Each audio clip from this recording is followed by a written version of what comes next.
Corona महामारी के फेर में ग्वालियर में भूमाफियाओं की मौज कट रही है। प्रशासन की एंटी माफिया मुहिम इन दिनों ठंडे बस्ते में नजर आती है।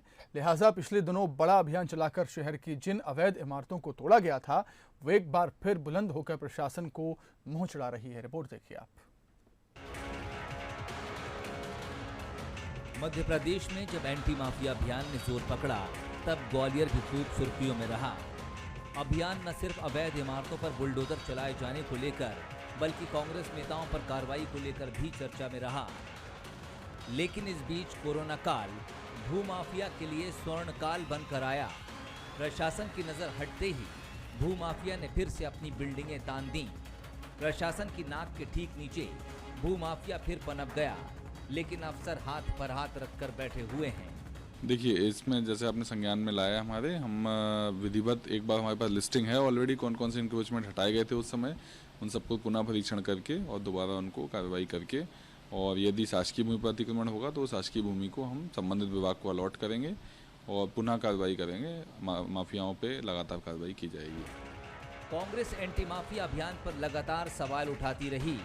बयानों के जरिए एक बार फिर सवाल उठाए जा रहे हैं। कांग्रेस का कहना है कि सभी तरह के माफिया प्रदेश में फल फूल रहे हैं। सरकार ने एंटी माफिया अभियान सिर्फ कांग्रेस को डराने के लिए रखा हुआ है। माफिया के खिलाफ ये सरकार कुछ करने वाली नहीं है।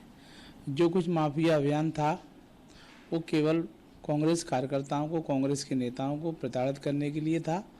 अब ये पूरा मामला ठंडे बस्ते में है, क्योंकि मध्य प्रदेश की सरकार को चलाने वाले, मध्य प्रदेश सरकार को बल देने वाले, ताकत देने वाले माफिया हैं और माफियाओं की सरकार है।